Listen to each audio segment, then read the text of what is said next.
Good afternoon. Randy Tramp here from Yankton, South Dakota. Every afternoon we've been going through this book, Self-Editing for Fiction Writers by Rennie Brown and Dave King. Good afternoon. I'm a freelance writer. I write articles for my local paper. And in the other paper I find I've written for a livestock magazine. It's not, I'm a city boy, and so learning about farm and things like that, that's a challenge for me. But I'm willing to do it, and I have done it, and it was interesting. I'm writing a book during Nano Month. National Novels Writing Month. I'm enjoying that. I'm so far right on target. I plan on staying on target. The book, Self-Editing for Fiction Writers. It's a great book.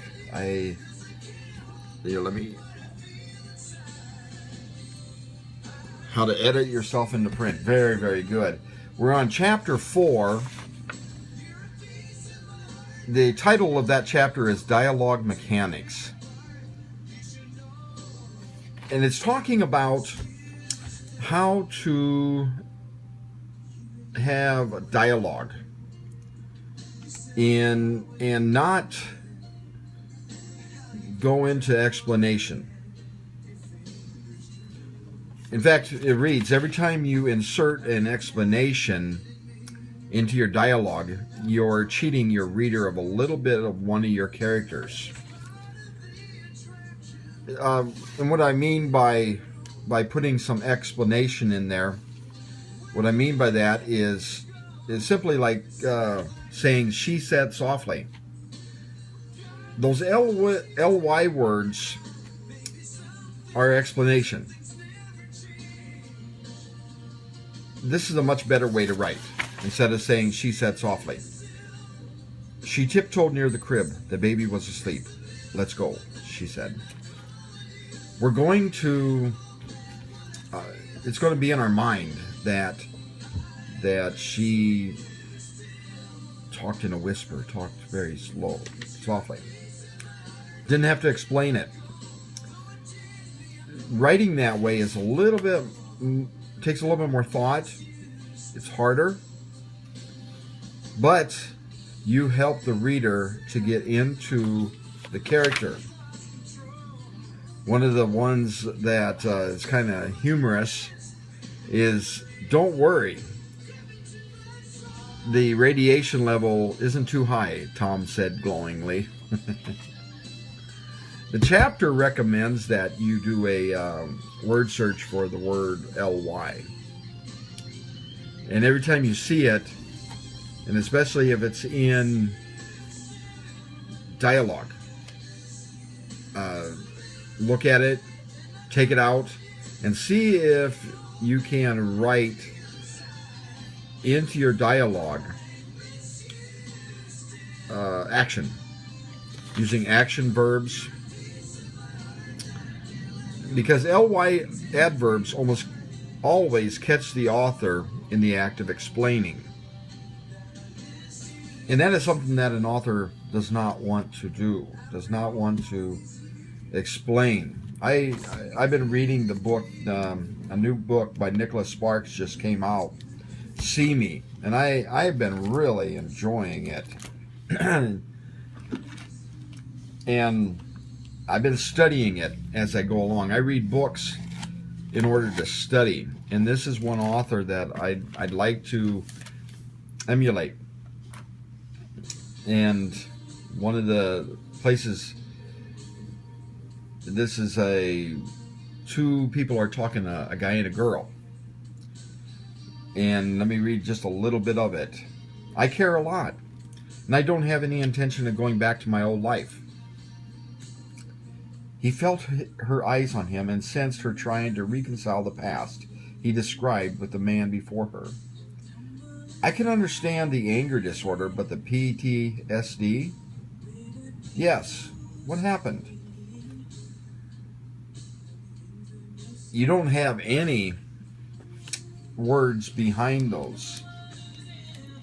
It's all action. Everything is in action and can feel part of the story, feel like that you were there. Sometimes authors will go ahead and put in those words because they want a variety. They get tired of seeing he said, she said.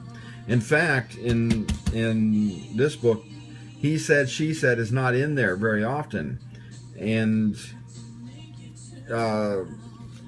there is, in order for, the only time there's something in there is to clarify who is speaking. And so, and it's just like he shrugged. That's put in there in order to show that he is speaking. And so, in fact, it's recommended not to put any different words other than he said, she said. Don't want to say he commented or he whispered or she screamed or just simply he said. So, good afternoon. And so that's the right. Thank you for the love. That's the writing world. I enjoy writing. I enjoy sitting down and getting into a different world. I have a few books that I'm writing. I'm editing my book that I wrote last Nano Month, and that's Night to Night.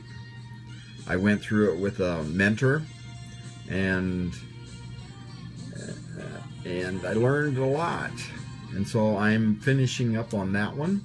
I have some areas that I have to rewrite, and I'm writing a new book this Nano Month, and just having the time of my life.